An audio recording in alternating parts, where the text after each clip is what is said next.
Jadi hari ini saya akan membahas tentang IELTS atau International English Language Testing System. IELTS adalah salah satu jenis tes kemampuan bahasa Inggris yang diakui secara internasional. Jadi bagi teman-teman yang ingin melanjutkan kuliah S1, S2, atau S3 di luar negeri atau pengen mendapat beasiswa dalam maupun luar negeri, atau untuk pelatihan non-akademik seperti training di luar negeri atau ada kegiatan profesional lain, kawan-kawan harus memiliki bukti kemampuan bahasa Inggris. Salah satunya itu IELTS. IELTS sendiri terdiri dari dua jenis. Yang pertama itu IELTS akademik.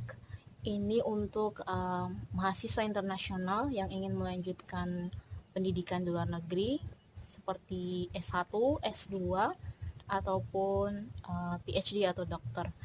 Yang kedua ada IELTS General Training atau IELTS training umum.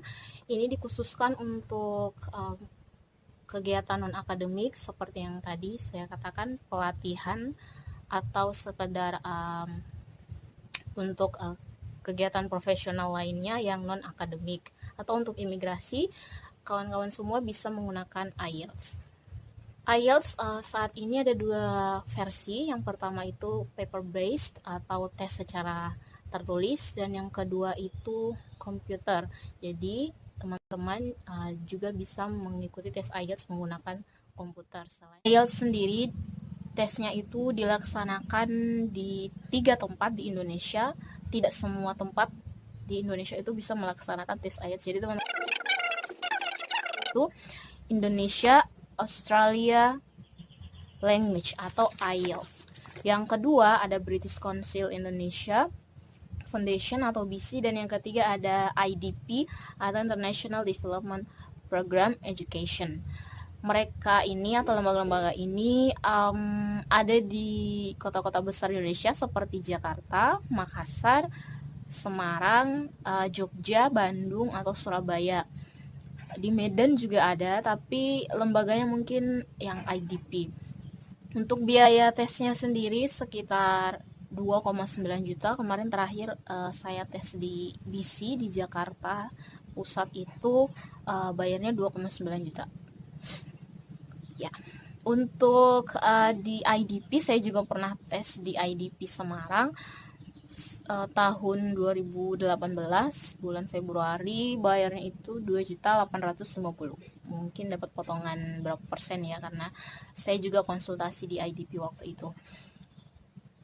Untuk waktu tesnya itu sebenarnya tiap bulan ada, cuman nggak tiap hari. Sebulan itu bisa 2-3 kali.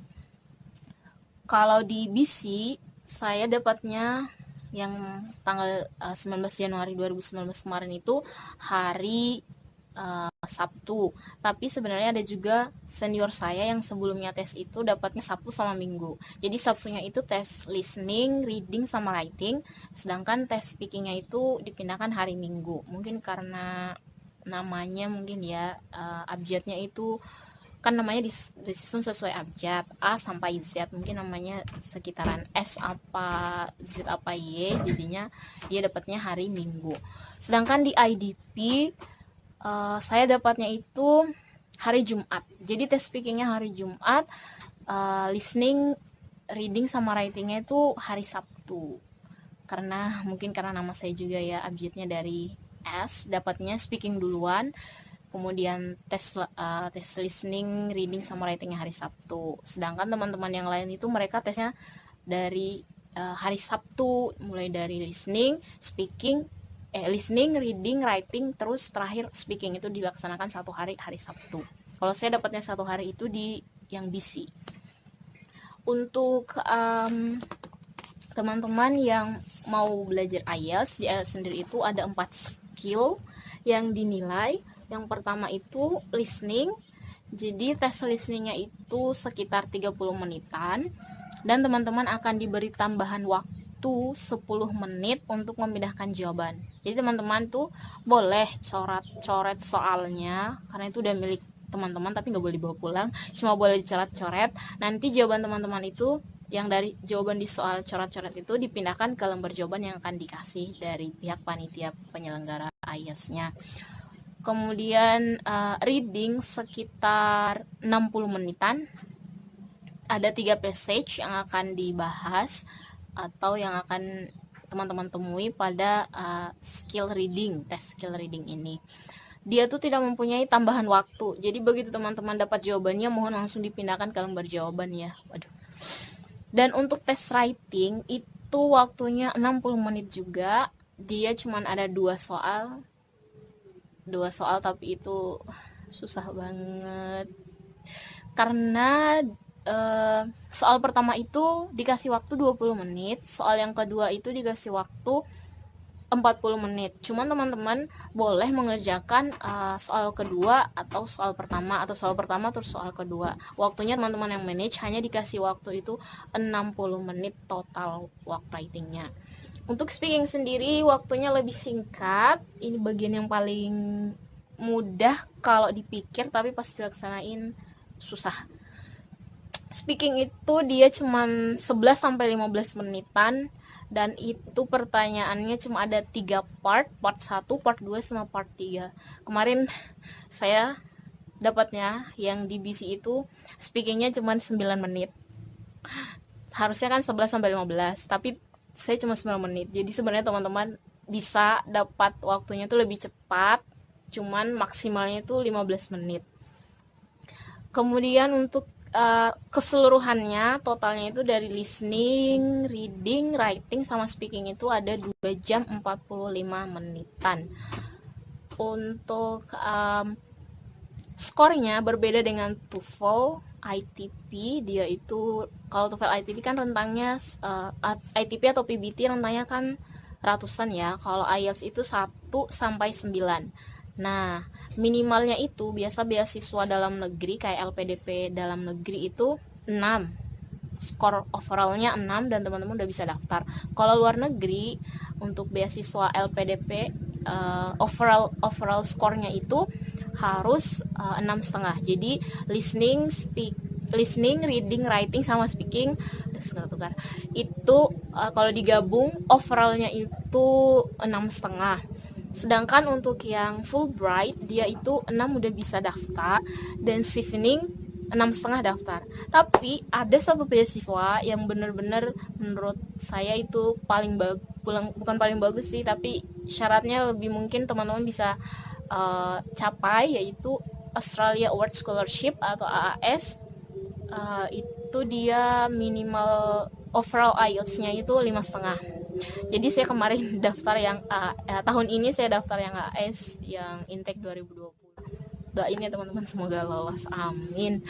Kemudian untuk apalagi ya, banyak banget nih aku udah rangkum tes IELTS-nya. Nah, bagi teman-teman yang bingung masalah tes IELTS, yang khawatir, dia itu seperti yang saya katakan tadi, setiap bulan ada, tapi sebaiknya teman-teman daftarnya itu 2 bulan sebelum mau ngetes, karena tes IELTS itu sesuai pengalaman ya, 2 kali ikut tes IELTS, benar-benar mentalnya yang paling penting. Sebaiknya sih teman-teman ada temen ya pas mau tes IELTS, ada temen kursus atau teman kampus apa teman dekat buat ikut tes IELTS bareng, biar teman-teman tuh bisa berbagi, biar nanti nggak tegang ketika mau tes IELTS atau habis tes IELTS. Tapi kemarin karena mungkin pikir-pikirnya lama dan waktunya benar-benar buat daftar beasiswa itu udah mepet banget, Januari kan, saya tesnya Januari 19 Januari 2019. Jadi daftarnya itu 2 minggu sebelum tesnya, 2 minggu sebelum tanggal 19. Itu tanggal berapa ya? 7 nggak tahu, pokoknya 2 minggu sebelum tes IELTS-nya itu saya baru daftar, untungnya kuotanya nggak penuh. Makanya saya sarankan teman-teman, bagi yang mau tes IELTS sebaiknya 2 bulan, takutnya kuotanya penuh, teman-teman nggak bisa daftar bulan itu, karena biasanya di bulan-bulan beasiswa kayak Juli, Juni, atau September itu banyak yang mau daftar beasiswa LPDP seperti LPD dalam negeri ataupun luar negeri. Jadi sebaiknya sebelum itu teman-teman udah persiapin buat daftar dulu. Itu bisa di cancel kok, yang penting jangan langsung bayar ya. Untuk skornya tadi udah dibilangin ya, yang buat beasiswa luar negeri maupun dalam negeri minimal 6,5 lah, itu udah aman banget.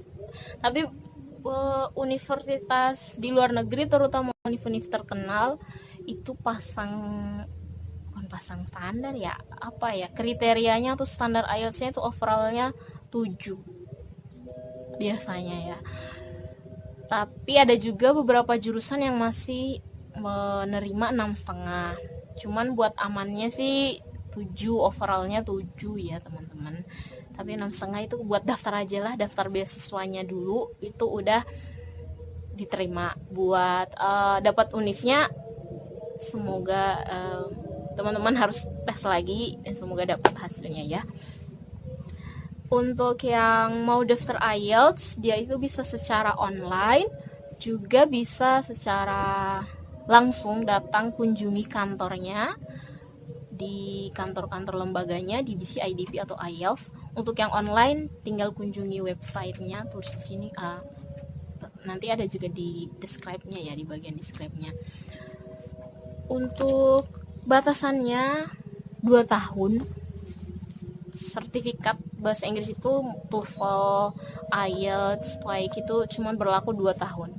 Jadi kalau teman-teman tahun ini tes IELTS 13 hari nyampe kan. Nah, itu berlaku 2 tahun yang akan sampai 2 tahun yang akan datang dihitung dari tahun ini. Misalnya 2017 sampai 2018. Nah, 2019 teman-teman udah harus tes IELTS lagi. Gak bisa lagi gunain yang sertifikat sebelumnya. Adapun untuk jumlah teman-teman mau tes IELTS berapa kali itu sebenarnya nggak ada batasan, tergantung kemampuan finansial, mental, pikiran, dan lain-lain dari teman-teman. Kalau misalnya sanggup buat tiap bulan tes IELTS, monggo tinggal tes aja.